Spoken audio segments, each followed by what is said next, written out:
I raised my hand to ask about my mother being a Navy SEAL. The lieutenant laughed. The lieutenant laughed at my mother's medals. Then 50 dogs walked through the door to answer for her. My name is Mason Reed. I was 16 when I learned that silence can be sharper than any comeback. It was military career day at Harborview High. The gym smelled like floor wax and nerves. Recruiters stood behind folding tables, badges gleaming under the lights. The Navy booth drew the biggest crowd. Lieutenant Brandon Carter ran it like a stage. Pressed uniform, straight spine, ribbons lined across his chest like a trophy case. I raised my hand. My mom completed Buddhas, I said. She's a Navy SEAL. The gym went quiet. Then a kid behind me snorted. The laughter spread fast, the kind that stings worse in pieces than all at once. Carter smiled at me like I was the punchline. Son, no woman has ever earned a trident. I think you misunderstood something. 200 kids laughed. My face burned. My hands didn't know what to do. I wanted to yell about her scars, her 4 a.m. alarms, the locked case in our garage she never let me touch. I wanted to tell them Titan, the German shepherd sitting calm at my side, wasn't just a pet. But my mother taught me something once. Truth doesn't need to chase a room. It waits until the room goes quiet enough to hear it. So I said nothing. I just stood there and took it. At 10:17, Titan's ears twitched. I heard it before anyone else did. Claws, dozens of them, tapping outside the gym wall, steady as a drum beat, getting closer. Students turned in their seats. Chief Ramirez, who'd been slouched by the door all morning, suddenly stood up straight like someone had said his real rank out loud. Carter didn't notice. He was too busy enjoying himself. Then I saw her. My mother stood at the back of the gym. Camo pants, worn boots, a face built for waiting rooms and worse, small, still. The kind of still that makes people underestimate you right before they regret it. Carter spotted her. Ma'am, is this your son? And you're claiming to be a Navy SEAL? That's what my file says. Perhaps, he said, grinning at the crowd. You'd like to give us a demonstration. He had no idea what he'd just asked for. My mother walked over, took Titan's leash from my hand, and looked at me for 1 second. No words, just trust, passed between us like a baton. Then she turned toward the center of the gym and said nothing at all. The tapping outside grew louder, sharper, dozens of paws moving in rhythm, handlers' boots landing in perfect time behind them. Chief Ramirez's face changed completely,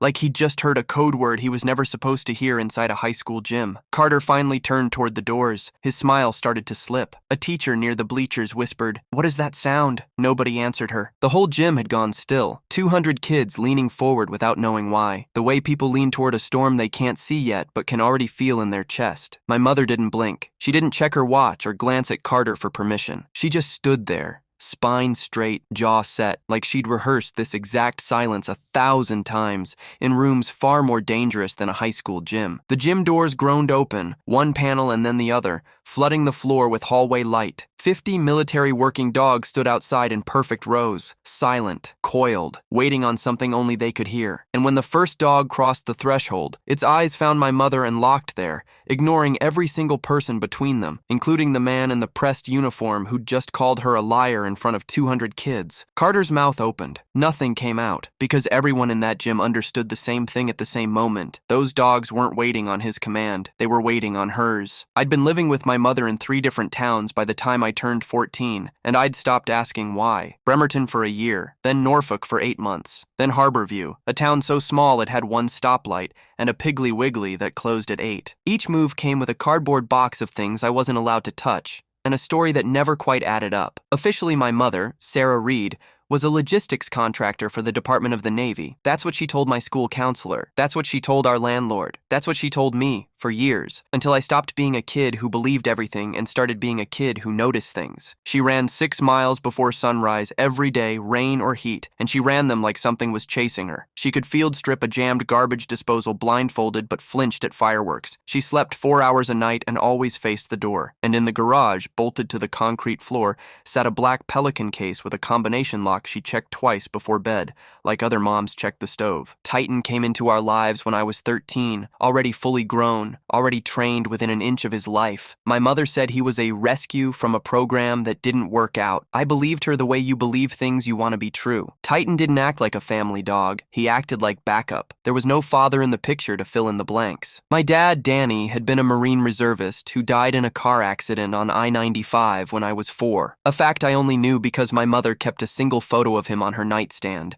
and answered exactly one question about him a year, on his birthday. Always the same length, always the same careful distance in her voice. I grew up assuming grief was just something my mother carried quietly, the way she carried everything else. It took me years to understand that the quiet wasn't only grief. Some of it was training. Some of it was oath. The early signs were small enough to explain away. That's the thing about denial. It doesn't announce itself. It just quietly agrees with you every time you need it to. I found it by accident, stuffed behind the water heater manual in a drawer I wasn't looking through for any reason except boredom. A photograph, edges soft from handling, 5 men and 1 woman in desert camis, faces streaked with paint, standing in front of a helicopter with no markings. My mother stood second from the left, younger, harder around the eyes, a rifle slung across her chest like it belonged there. I told myself it was nothing. Support staff, photographer maybe. Women serve alongside units all the time. Cooks, techs, intel. That's what I told myself while my stomach did something slow and strange. When I asked her about it at dinner, she went very still, the fork halfway to her mouth. Where did you find that? Not a question. A demand wearing a question's clothes. In the hall closet. Mom, who are these guys? Guys I used to work with. She took the photo from my hands, gently, the way you'd take a knife from a toddler. That conversation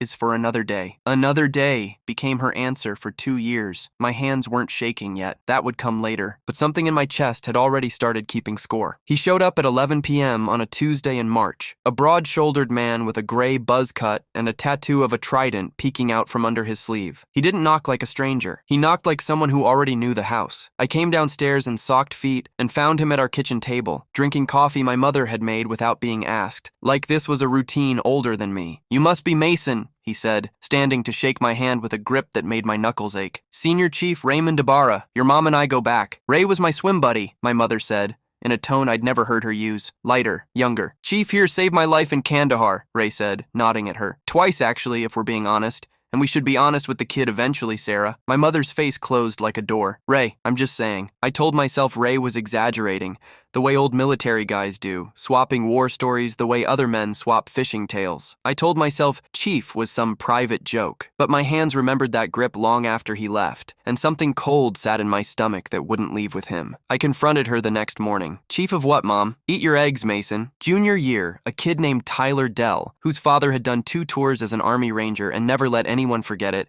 cornered me by the lockers after I'd mentioned offhand that my mom used to be special ops adjacent. There's no such thing as adjacent, dude, Tyler said, loud enough for the hallway to hear. Either you're on the team or you're carrying their lunch. Which one's your mom? I felt the old shame crawl up my neck, the same shame I'd feel again at career day, a preview I didn't recognize yet. I told him she'd completed a special program. He laughed the exact laugh Carter would laugh months later, like history rehearsing itself before the real performance. I went home furious and demanded answers. For the first time, my mother didn't deflect completely. Sit down, she said. I sat. There's a program, she said slowly, like each word cost her something. It's not something I can talk about the way you want me to. Some of what I did, what I trained for, is still classified. Not because I'm ashamed, Mason, because it's true. And the truth is protected sometimes, whether we like it or not. Classified from your own kid, especially from my own kid. You're a chatty 16-year-old with a phone in his pocket. No offense. It wasn't the answer I wanted, but it was the first time she hadn't lied. My hands finally stopped shaking that night, replaced by something worse. The slow, sinking understanding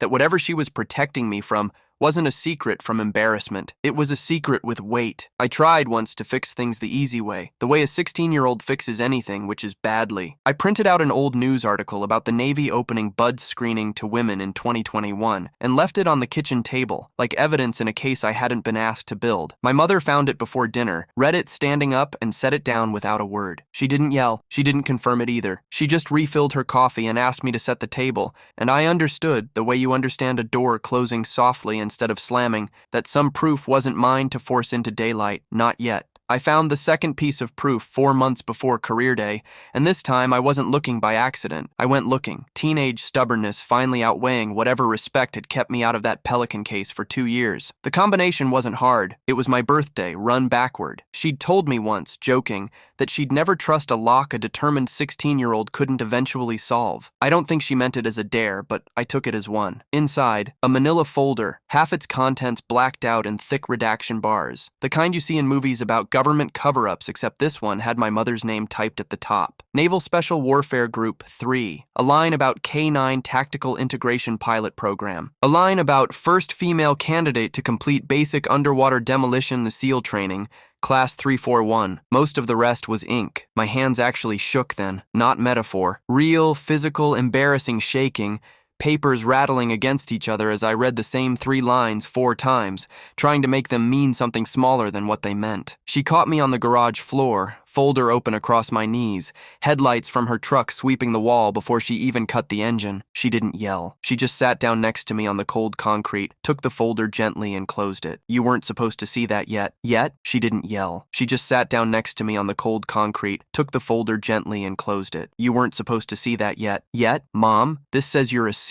It says a lot of things that are true and a lot of black lines that exist for a reason bigger than you or me. She rubbed her eyes, and for the first time I saw how tired she actually was. Not tired like a long day, tired like a long decade. One day it comes out, Mason. All of it. I don't get to pick when, but when it does, I need you to understand something. What? That I never lied to protect myself. I lied to protect the men and women still in the pipeline behind me, people who need the enemy, and sometimes the public, to underestimate exactly what we're capable of. She looked at me, really looked, the way she used to when I was small and scared of the dark. That includes being underestimated by teenage boys in gym class. It's a small price. I didn't understand yet how small that price was about to feel next to the one Lieutenant Brandon Carter was about to pay. 3 weeks before career day, the front office sent home a flyer. Harbor View High Military and First Responder Career Fair. All branches welcome. My mother, still officially listed on paper as a civilian K-9 program liaison attached to a joint services unit, got a call from Chief Frank Ramirez. 19 years on the local PD, the last 6 running its K-9 division. Ramirez had trained under her once, in a program I wouldn't understand the significance of until much later. I remember the exact night the flyer showed up because my mother read it twice, folded it into quarters, and set it on the counter like it might be radioactive. She didn't say anything about it for 2 days. When she finally did, it wasn't to me. It was a phone call I overheard through the vents in my room, her voice low and careful the way it got whenever she talked to people from the life she never explained. I know what he'll say if Mason brings it up, she said to someone I later learned was Ray. I've heard it before, Ray. I've heard it in briefing rooms from men with twice his rank. I couldn't hear the other half of the call, but I heard her go quiet for a long stretch afterward, the kind of quiet that meant she was deciding something. I didn't know yet that the decision was whether to let her son walk into that gym unprotected, or whether, for the first time in a decade, to let the truth walk in behind him. He wants me to bring a demo team, she told me over dinner, turning her water glass in slow circles. County's running joint K-9 trials that same morning at the fairgrounds, 10 minutes from your school. Bunch of units converging. Navy, 2 PDs, the sheriff's department. Ramirez asked if we'd swing the group by after. Let the kids see the dogs work. That's 50 dogs, Mom. 47, but the roster keeps changing. She almost smiled. You could come watch me not do anything interesting. I didn't know yet that Lieutenant Brandon Carter would make sure it was the most interesting thing that gym had seen in its 40-year history. I didn't know that the same morning I'd finally say the words Navy SEAL out loud in public for the first time in my life. An entire convoy of military and police working dogs would already be rolling toward my school on a schedule set weeks in advance. A coincidence so precise it would look later like something staged, though nobody could have staged the timing of a teenage boy's pride cracking open in front of 200 classmates. I just knew my mother packed her old dress blues the night before career day and didn't tell me why. What happened next in the gym? You already know. What you don't know is what happened in the 90 seconds after those doors opened. The part that never made it into the video that later got 9 million views. Carter recovered his voice first. Ma'am, I'll need you to control your animal. This is a school assembly, not a... He's not my animal, my mother said, quiet enough that the whole gym leaned in to hear it. He's a certified Naval Special Warfare working dog, and he's better behaved than most of the men I've served with. A ripple of laughter, but different this time. Not at me. Chief Ramirez stepped forward, badge catching the light. Lieutenant, you might want to step back. Chief Ramirez respectfully, I don't know what's happening here, but this this woman just claimed, "This woman," Ramirez said, and I watched 19 years of career discipline hold his voice steady even as his jaw tightened, "is Senior Chief Petty Officer Sarah Reed, Naval Special Warfare Group 3, K-9 Tactical Integration Program. I know because I did 2 rotations under her supervision before I ever pinned a badge on this uniform. I'd think real hard about your next sentence, sir." Carter's tan started to look less like sun and more like something draining out of him. "There's no record of a female SEAL. I would know. I've been in recruiting for 6 years. You'd know what the Navy lets you know," my mother said. She unzipped the small folder she'd carried in under her arm, the one I'd only ever seen locked in a garage, and set 3 documents on the folding table between them, careful, deliberate, like laying down cards she'd been holding her whole life. DD 214, Naval Special Warfare Completion Certificate, Class 341, and a letter of introduction from Naval Special Warfare Command, since apparently some of my own service still needs a permission slip in this gym. 200 phones came up at once.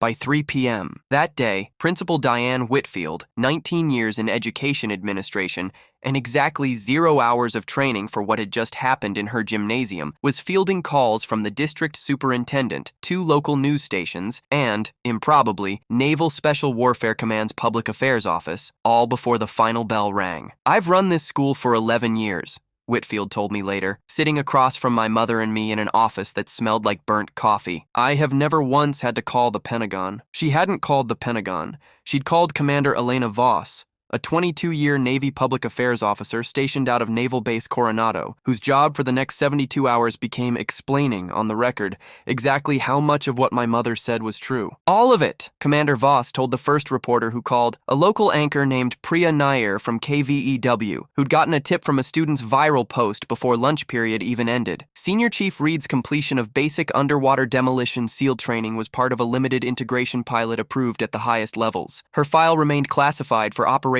reasons related to ongoing programs. As of this morning, portions of that classification have been administratively lifted at her request, given the circumstances. Given the circumstances. That was the Navy's polite way of saying, given that a recruiting officer just called one of our own liars in front of 200 witnesses and a smartphone camera. Nair's station ran the clip at 6. By 10, it had crossed 1 million views. By the next morning, Naval Special Warfare Command's press office had fielded requests from 4 national outlets, and Chief Ramirez's captain had asked him, not unkindly, to please stop talking to reporters without running it by legal first. The video showed everything. Carter's laugh, my raised hand, the long silence, the dogs. What it didn't show at first was the part that came 2 days later, when Commander Voss's office, doing its due diligence on the incident, pulled Carter's own personnel file for a routine after-action review. That's when the second story broke. Commander Voss testified, informally in a call with Principal Whitfield that my mother was looped into as the injured party, that Lieutenant Brandon Carter had never attempted Bud S at all. He'd washed out of Officer Candidate School's physical screening in his first year and been reassigned to recruiting, a legitimate and honorable job that had nothing to do with special warfare. The ribbons on his chest that day, the ones that had gleamed so convincingly under the gym lights, included 2 devices he wasn't authorized to wear, a combat action ribbon he'd never earned, and a device associated with special warfare support he had no orders attaching him to. "It's not automatically a stolen valor case in the legal sense," a Navy JAG officer explained to my mother over speakerphone, a lieutenant commander named Aaron Feldstein, who specialized in military justice. "Stolen valor statutes are narrow. They require proof he claimed the awards for tangible benefit, like fraud or employment gain. But wearing unauthorized devices in uniform, on duty, in front of the public he's recruiting, that's a straightforward UCMJ violation. Conduct unbecoming, at minimum. Could escalate depending on intent." NCIS, the Naval Criminal Investigative Service, opened a preliminary review the following Monday, less because of the ribbons, and more because Carter's public humiliation of my mother had turned an ordinary recruiting event into a viral scandal, and the Navy, I would learn, moves fast when its own image is on the line. The evidence file, once it was formally logged, ran longer than I expected for something that started with 50 dogs and a laugh. Exhibit A was the gym video itself, time-stamped and pulled from 3 different students' phones for cross-reference. Exhibit B was Carter's personnel jacket, the redactions on his own record standing in strange, ironic contrast to the redactions on my mother's. Exhibit C was a set of text messages between Carter and a fellow recruiter, subpoenaed as part of the command investigation, in which he'd written, 11 days before career day, "Gonna have some fun with this SEAL mom thing the kids kid keeps bringing up watch." Lieutenant Commander Feldstein read that line into the record without changing his tone at all, which somehow made it worse than if he'd shouted it. Here's the part nobody expects. The story almost didn't have the ending it got. For about 18 hours, it looked like it might go the other way entirely. Carter didn't go quietly. 2 days after the assembly, before NCIS had even finished reviewing his file, he gave an interview to a regional radio host, framing himself as a victim of cancel culture and a coordinated smear, insisting my mother had staged the entire dog demonstration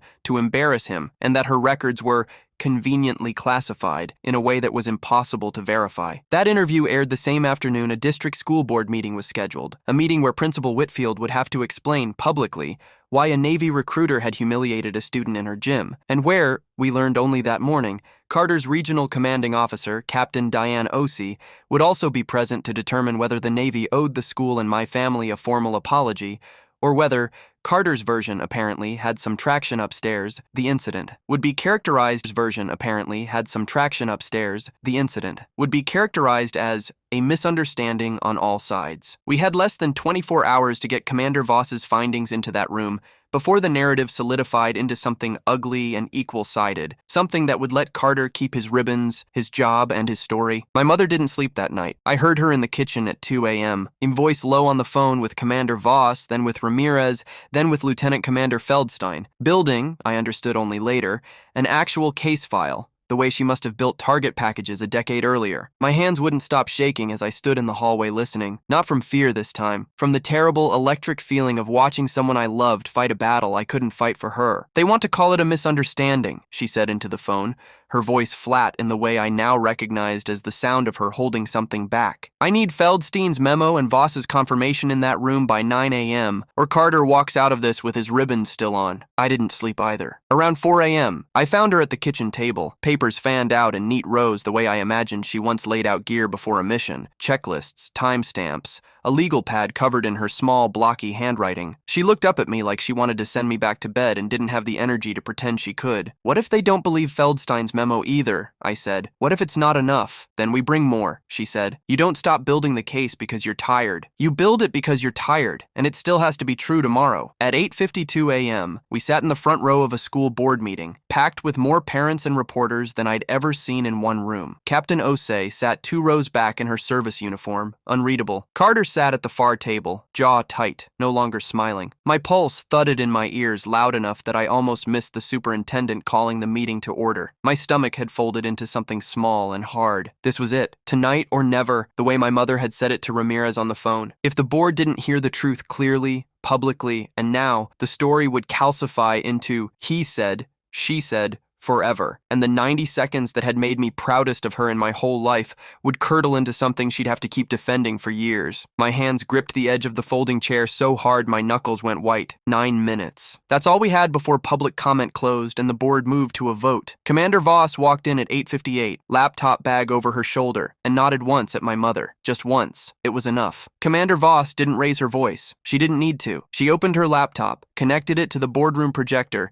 and put Lieutenant Commander Feldstein's memo up on the wall in plain black text for a room full of parents, teachers, and one very quiet school board to read for themselves. Subject, preliminary findings, incident of date, Harborview High School. 1. Senior Chief Petty Officer Sarah A. Reed's completion of Bud S. Class 341 and subsequent assignment to Naval Special Warfare Group 3 is confirmed via official service record DD-214 and command verification. Classification restrictions on portions of her file were lifted by NSWC on date at the request of the service member given public circumstances. 2. Lieutenant Brandon T. Carter's service record shows no completion of or enrollment in basic underwater demolition dart SEAL training. 2 devices worn during the referenced event, including a combat action ribbon, are not substantiated by his official record. 3. This matter has been referred to NCIS and to Lieutenant Carter's commanding officer for review under the Uniform Code of Military Justice